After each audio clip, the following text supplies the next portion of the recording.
Hiya. So I'm going to do a short video today talking about meditation and I guess my perception around meditation. There are many ways that we can meditate and I think anyone new to meditation, there's definitely a belief that I hear a lot of people that believe, one, you're either good at it or you're not, which is not true. Or two, that you have to be able to close your eyes, go into bliss, and that's how it should be. And if you're not doing that, you're doing it wrong. If there's thoughts, you're failing at meditation. That is not true. Maybe advanced levels, we can get to that space of bliss, but that isn't something that's developed overnight, and we rarely will go from eyes closed into bliss straight away unless we are monk level meditators, and I'm definitely not there yet. And I've meditated for quite a few years now. So for me, there's different ways in which I can meditate. Meditation for me it's simply a space for me to be with myself. That's it. That's all meditation is. It's how often in our day are we just sitting with ourselves? How often am I just making a bit of space to be with me? Not watching telly, eating dinner, driving, on the phone to someone, scrolling social media. When am I with me? And for me, meditation, embodiment and practices, yoga sometimes, are the only times when I really am truly with myself. So that's why meditation is so powerful. And there's lots of ways that we can meditate. We can absolutely use meditation as a motivational tool. I know a lot of men who quite like to close their eyes and let's visualize my day going great. Let's see my goals arriving. Let's manifest. Let's see my day running perfectly. And yes, that's a powerful tool. We can absolutely meditate like that to bring ourselves some focus and to help us achieve our goals. But that's not the type of meditation I'm going to talk about. I'm going to talk more about the healing types of meditation that I feel are the most powerful when it comes to using meditation as a tool to accept yourself, to get to know yourself, to know who you even are. So for me, meditation, how generally my meditation practice will look, and I'm going to try and meditate and almost talk you through, which will be tricky because it's not going to be totally authentic because I'm not in that space. But usually I would close my eyes and take a deep breath. And to start with, I will start to just be with me.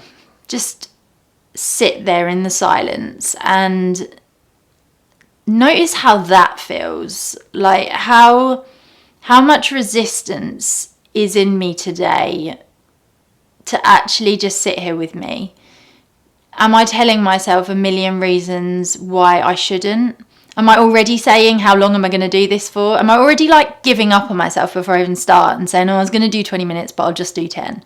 Where am I at? How much am I wanting to run from this right now? Am I convincing myself that I need a cup of tea? So just feeling into that and almost laughing at it, right, there you are. There's my ego. There's my ego wanting to run from myself. Can I stay here? And really that's all meditation is. It's can I be a dog and just sit? I like that saying.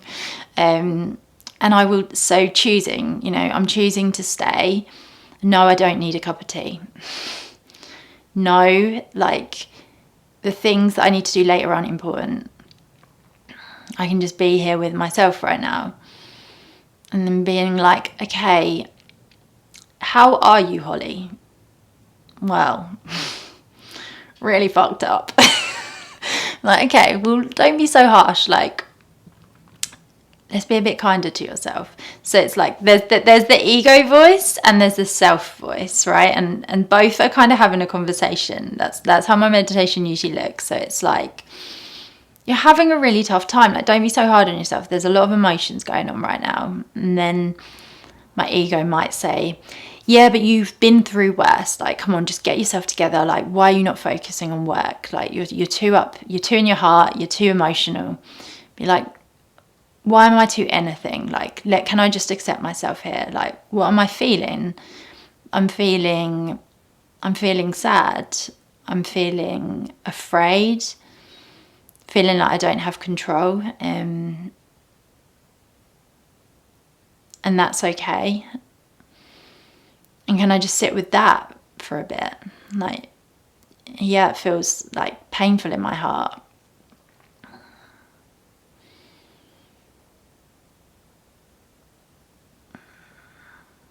And start to just have these inner conversations like, there's a disease in my body. What's that? Like, my gut feels weird. I'm worried about that thing tomorrow. Like, why? Well, I'm worried what people will think. I'm scared of judgment. Like, okay, like, I can accept that. Like, it's okay to be scared. Like, it's okay to feel the fear. Can you feel that? Like, okay, yeah, I feel that. Like, can you allow that in and let that be part of your experience? Like, yeah, I can. Like, can you accept you don't have control? Can you let go there? Like, yeah, okay, I can let go. Like, there's like these two voices. There's this ego voice, and the ego just wants to run. The ego doesn't want to face you. The ego protects you from you. So the ego is holding you back from loving yourself. But when you can like allow the ego to have a voice, but also move into self, and like that self voice, that inner voice that only has your best intentions at heart, like maybe that isn't your natural inner voice. Maybe your inner voice is a bit harsh on you, but you can choose what that voice is saying. Like, you have the power over that voice. And I like to try to allow that voice to be the inner parent that I never had, the parent who unconditionally loves me. Like, can that voice be my best friend when I'm sat here and I'm like, I'm so sick of myself, like, oh, like, why does my head not stop thinking? Like, what do I want to hear? I want to hear, like, it's okay, I love you. Like, you, of course you're lovable. Like, it's going to be okay. It's going to be okay. It's going to be okay. Like, I love those words to myself when I feel sad. It's all okay. You're okay. Everything's okay. You're enough. Like, there's certain things that we need to tell ourselves, and they may not be our typical inner voice, but we can choose what we're saying to ourselves in meditation.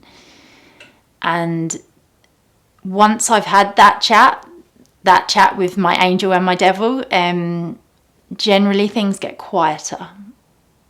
And sometimes I can find a space that feels blissful and there's no thought, almost like a dream. And I go off into this little world and it's just, like, this is me. Like, there's nothing in my head and I'm just energy and nothing matters. And you just find this space where there is no thought. And sometimes you can stay there for a long time, and sometimes maybe that comes in waves and a thought comes in, like, oh, what's that noise? Is the dog humping something in the corner again? And it's like, no, come back here, this is nice. So there's an example of what my meditation looks like. I just thought that might be useful for anyone who's new to meditation and feels like they're doing it all wrong, because you're not. It takes time. And I think a really powerful tool is it's keeping it intentional.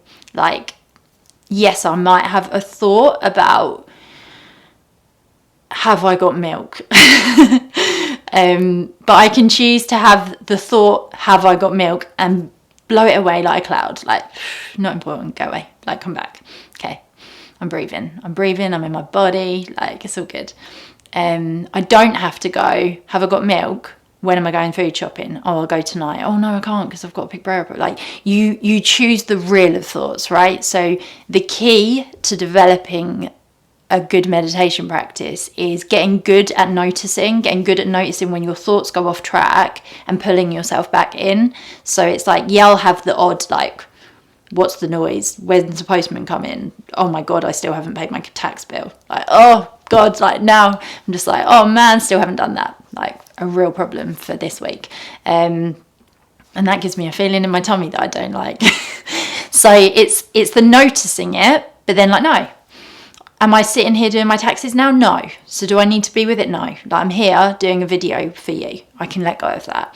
And it's the power of letting go. Like, yep, that needs to be done, but I don't need to think about it right now. I'll let go. Like, that can go to a different space in my mind. I can address that later. Like, it's allowing it and then letting it go. It's not criticizing yourself because you're having thoughts. It's all about acceptance. So meditation can be whatever you want meditation to be, but personally I find it's a place where I can get to know me, and the more I know me, the more I can like me, the more I can accept me, and eventually the more I can love me. So I hope that was valuable for you, and hopefully for anyone new to meditation, like, I just encourage you. I feel like without a meditation practice I would be absolutely not the person that I am today, and I think that it is the most valuable tool in the world, and that everybody should be making space to meditate in whatever way that looks for them.